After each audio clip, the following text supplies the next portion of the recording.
Greetings and welcome to the Vortex. I'm your host, Daniel Allen Jones, and we are here at a very special location just outside of a village called Los Lunas in New Mexico. This is what is known as the Mystery Stone here on Hidden Mountain. It has an inscription, as you can see here, which has been identified to be Paleo-Hebrew, or in other words, a Hebrew script.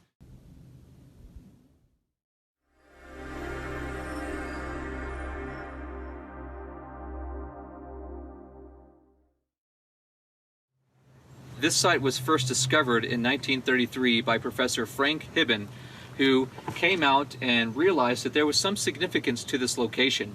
Although there was much speculation about its authenticity, there's been a lot of ridicule and an attempt to decode the writing and really find out the truth of the matter. What we're looking at here is a basalt stone that has writing on it. It's been carved in, engraved here on the face of the stone, facing north. And if you look closely, it's from right to left instead of left to right, as ancient Paleo-Hebrew would have been written in. However, this is very interesting because the whole stone that is connected to here is tilted. It's at about a 45-degree angle, so perhaps at one point this was an upright stone, maybe in another location.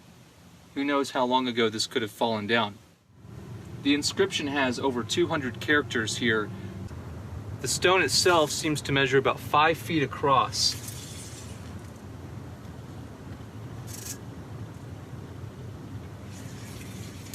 And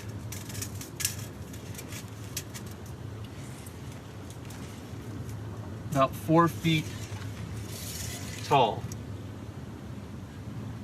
So this is a pretty large stone. And its depth goes back into this large rock. Looks like quite a ways. It's hard to tell. But 5 feet by 4 feet across, with each inscription about 2 inches tall. And about 4 feet across with each different line. This makes this a pretty large stone. This area may have once been inhabited by what are known as the Isleta Indians, who described this as a cliff of strange writings upon Hidden Mountain. In other words, this mystery stone may have been here long before any of the Western settlers came in, and this gives us an idea that this could be an authentic site of an ancient Hebrew culture here in America. It's quite fascinating to fathom that well before, we're told, Christopher Columbus and other European figures came over to the New World, there could have been people here long before then.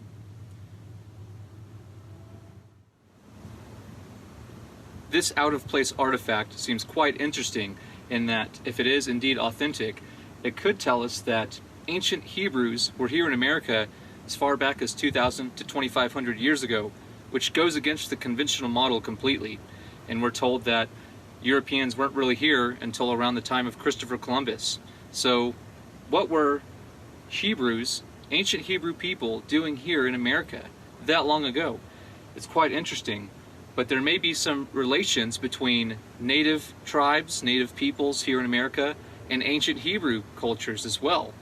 So when we talk about the possibility of Hebrew people being here, this touches upon a subject we refer to as diffusionism, which refers to the ability for civilizations across the world to travel across the ocean, being transoceanic or transatlantic or transpacific, and being able to use boats to get from one place to another and carry lots of people and bring culture and civilization to other lands. This may be what we're seeing here right now, the possibility that people came from across the sea and settled here 2,000 years ago. The prevailing model when it comes to our historic point of view is what we refer to as isolationism. And this tells us that all of these cultures across the world were in fact isolated and had no contact with each other, despite all of their different architecture, their iconography, their language, and many other aspects of their culture being very similar. Being that this is called a Decalogue stone, Deca meaning 10, we can infer that this refers to the Ten Commandments. And of course, in Hebrew culture, that is of utmost importance. And so if ancient Hebrews came here several millennia ago, we might understand that they would have continued to bring their culture and values with them. We have attempts to interpret and decode what the ancient Paleo-Hebrew inscription tells us, and it actually seems to be an abbreviated form of the Ten Commandments.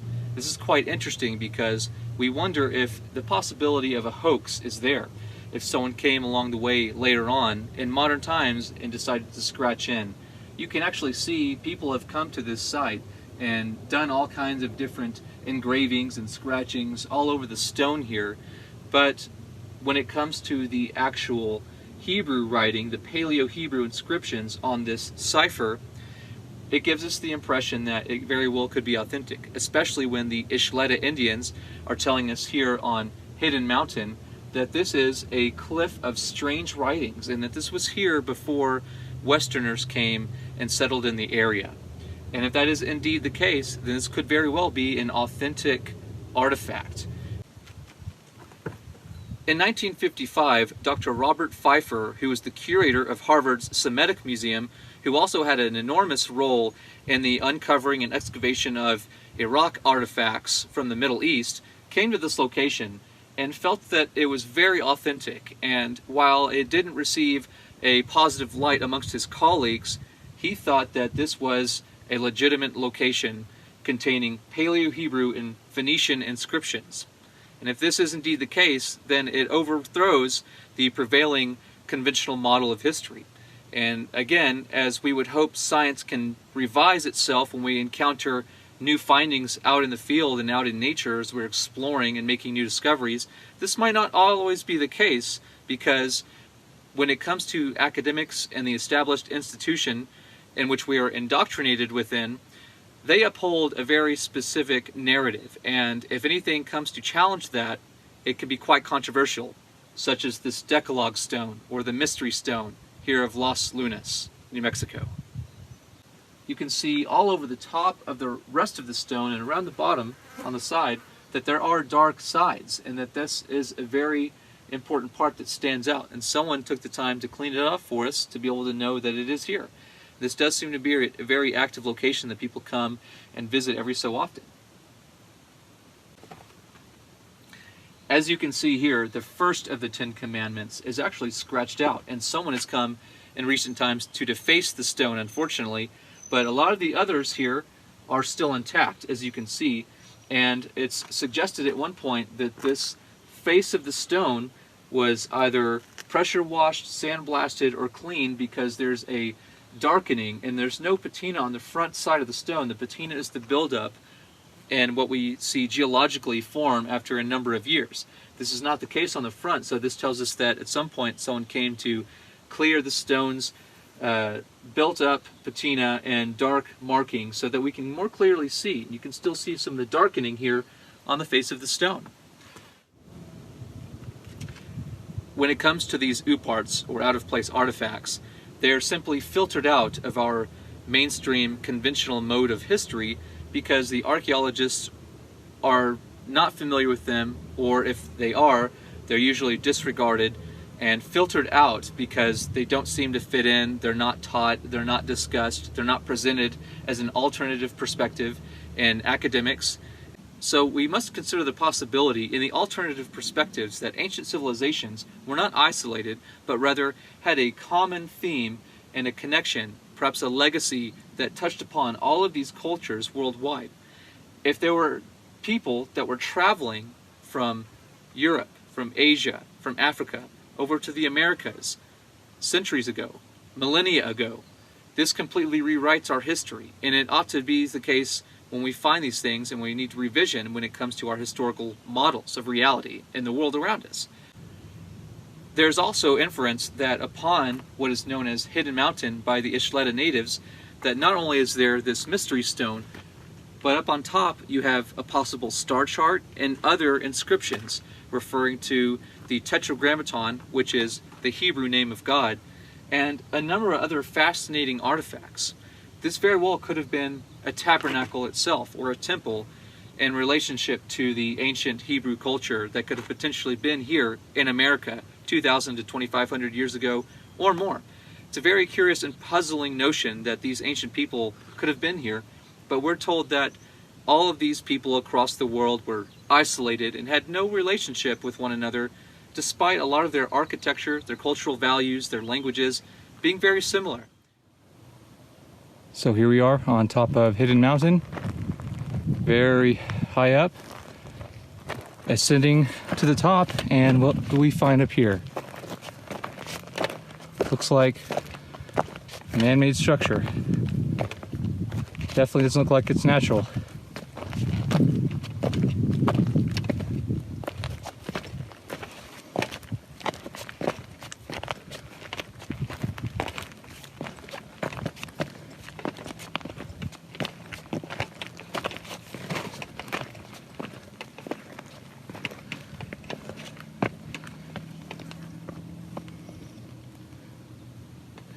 Very interesting.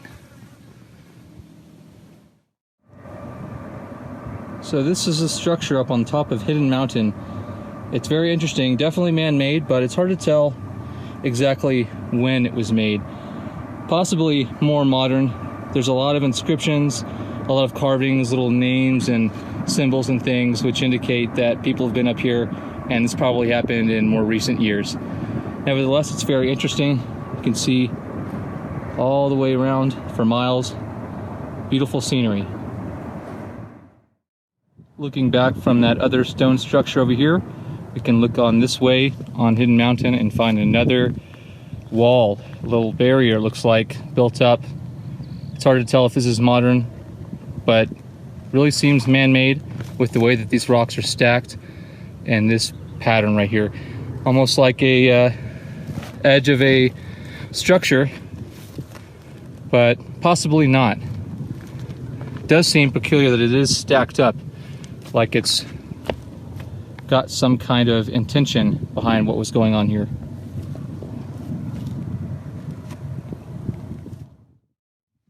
Looks like we found another stone structure. We're gonna head over to it. A lot of these are just rocks piled up, as you can see. But as we continue on down to this one, notice the feature of the encircling, almost like a hinge.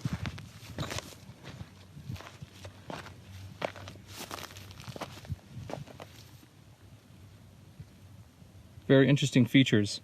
I can only imagine what this must have been used for, when it was active, what kind of people were here using it.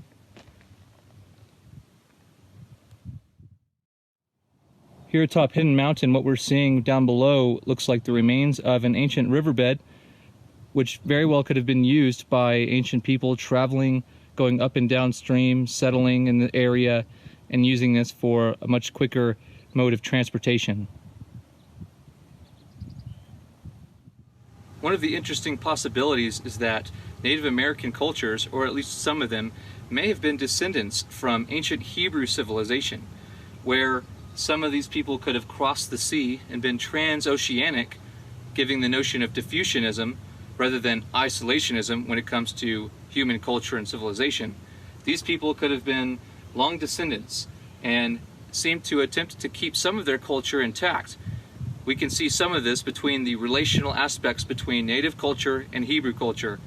Their rites, their ceremonies, their rituals, some of their language, all of these different things indicate a common relationship.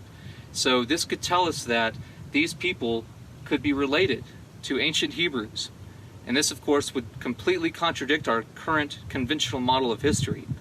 But this is an interesting thing to consider, because if we find things out in the field that tell us that something happened that's different than the official narrative, we need to revise our model and take these things into consideration rather than to filter them out.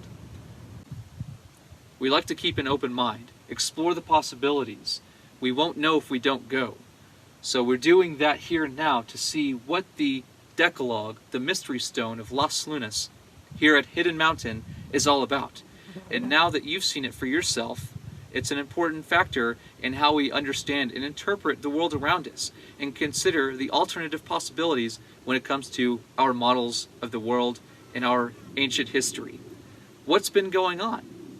Where have these ancient peoples been coming from? What did they leave behind? And where are their descendants? These are all valid questions that we need to take into consideration. So again, when it comes to the possibility of alternative history, we won't know if we don't go. I'll see you in the Vortex. If you liked this video, be sure to check out our other content and get connected on our page and social media sites. Every day, new discoveries are being made all across the world and beyond, so let's work together to find out what's next. And remember, we won't know if we don't go. I'll see you in the Vortex.